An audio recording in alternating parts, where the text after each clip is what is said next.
Hello everybody, TehFocus here. Recently another awesome YouTuber named Hamaji Gaming made a video about the topic, is TF2 pay to win? In response to that, I decided to make this video to add a few points of my own and to go further into detail on some of his arguments. I highly recommend watching his video first. The link will be in the description. As you all know, TF2 has been free to play for quite a while now, and what we also know is that TF2 has a very complicated market with some very expensive items. Weapons, however, do not require you to spend money on the game to get them, as you can find any weapon in-game. So why do people spend money on the game? Of course, the urge to simply look awesome is probably one of the biggest aspects to actually spend money on the game, or at least get a kickstart for your trading career to get that one unusual you always wanted. Goddamn Burning Flames kills exclusive, someday you will be mine. To keep some distance from the cosmetics of Team Fortress 2, I would like to tell you a few things about weapons in Team Fortress. There is no weapon that is considered the best. There is no weapon that gives you a direct advantage in the game, only over a certain other weapon or weapon type, which I would still not consider has a big impact on your own gameplay. Or is there? Well, to be honest, no, there is not, just like I just said. But there is another factor, way greater than that Titurner or free-to-play Demoman here always wanted. Bloody hell! Drop rates and backpack space. Team Fortress 2 currently has 18 special weapons for Scout, 20 special weapons for Soldier, 16 special weapons for Pyro, 18 special weapons for Demoman, 16 special weapons for Heavy, 11 special weapons for Engineer, 10 special weapons for Medic, 14 special weapons for Sniper and 10 special weapons for Spy. That makes 133 special weapons in the game, of course excluding stock and reskins. According to the official Team Fortress 2 free-to-play FAQ, a free-to-play account can only have 50 backpack slots and is not able to expand this amount. This would mean you are not able to get even half of the weapons that have actual gameplay changes, at least not at the same time. You would be required to get premium. Especially with official matchmaking right around the corner, where you are pretty much required to have some of the special weapons, this is the biggest downside of being free to play. Not even to talk about the awful drop rates, of course.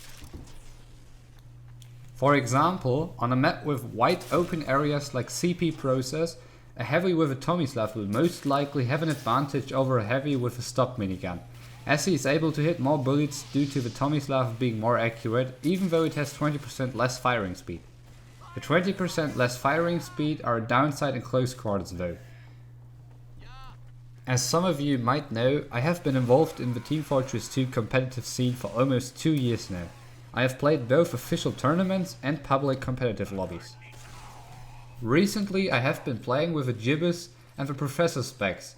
Both items are known to be worn by new players. A competitive medal and strange weapons were also part of my arsenal, but those things are not spotted easily or at first glance, so everyone who spots me would most likely suspect me as a newbie. The experiences I made with this were quite interesting. Suddenly I had much higher scores on public games and official Valve servers. People seemed to ignore me and better face my headed colleagues instead of going after the gibbous wearing player that was secretly me. A big mistake for most of them, to be honest. If you spend a certain time span on a game, of course you want to get better. At some point you want to simply customize your character by using either strange weapons to keep track of your records or by having a collection of cosmetic items that make you that one person with this specific combination of hats, uniforms, animals and colors. Of course unusuals are also a great addition to this, as some unusuals are actually very rare items and there are only a few of each kind. You are doing this simply to show off your skill. Having a flaming fish on your head truly makes you fierce on Pyro. From my experience, many of the good players I have met in TF2 center lobbies and tournaments are wearing items of ridiculous worth, most of the time reflecting the skill of that player. Of course, someone with expensive items will have more experience on the game than a gibbous wearing engineer with a Eureka effect that just hit 40 hours of playtime. This philosophy is simply part of a TF2 universe. But it is false. You do not need those expensive items. They can surely make the game more fun for you, but they do not affect your personal skill. rather the way other players react to your presence and how you feel wearing them. This is what actually affects your sense of the game. It starts with your first unique cosmetic. Suddenly you feel like you are actually an individual and not part of a grey masses. This feeling enhances with every cosmetic you get. This is exactly the reason Valve implemented achievement items. This is the reason people are happily writing in chat that they recently got the Profi Killstreaker for their first A nature. This is the reason people are spending so much time with trading. This is the reason people are spending money on the game. It all comes down to ego and prestige. So I would say TF2 is more like pay for ego instead of pay to win. Neo, you said you were the exception for intimidating unusual players because you are, quote, awful at the game. Of course you're not an exception. Of course it can be intimidating to see someone with awesome golden guns, but they are not good players by default. You don't get good by wearing unusuals or having golden guns, you get good by playing. You're just trying to show off your awesome guns and unusuals to intimidate the others, but that doesn't make you good. And if a player somehow finds out that you are not that good just because you have an unusual, well, then you have fucked up. This player will either see behind the masquerade and understand that you are not good by wearing unusuals, or think that he is actually a very good player. Wreck someone while wearing awesome items, then it sure can toggle them to want those items too. Because you are good and you have those items, they think there is a connection, even though there is not. So what will this poor player do? He goes to Steam, adds some funds and buys items. This is the start, this is where it starts. And trust me, it's never the end. It's never the end at this point. He will buy more cosmetics because he can distinguish himself from the others. And that's what Team Fortress 2 is about. It's about ego and prestige and nothing else. Well, at least when it comes to the items themselves. Of course, you can also play Team Fortress 2 just to become better, or just because you want to have fun, just because you want to play with your friends, just because you want to be the best player in the world. But items and trading are one of the center parts of Team Fortress 2, just like they are in CSGO and Dota 2. Everybody likes to look awesome.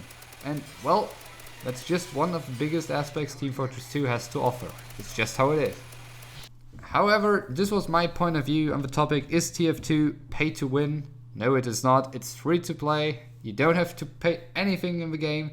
But however, you will be required to delete some of your items from time to time because your backpack has only 50 slots. And having some cosmetics may look awesome, but they still don't make you a better player. Competitive, in the future of course, the official matchmaking, might actually require you to buy a pass to play competitive and be a good player, but still, Team Fortress 2 is completely free to play and you can have fun with that game even without paying. You can even be the best player in the world with a free to play account. It's no big deal. So I hope you guys enjoyed this video. Leave a like if you did, and if you want to see more, make sure to backstab that subscribe button, of course. And I will see you in the next video. Goodbye.